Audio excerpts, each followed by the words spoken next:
Hello everybody and welcome. In this video I'm going to show you how to enter prank mode on your earbuds HUAWEI FreeBuds SE 2.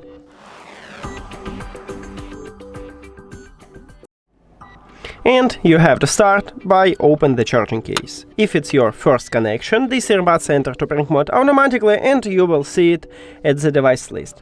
But also we can enter to prank mode manually.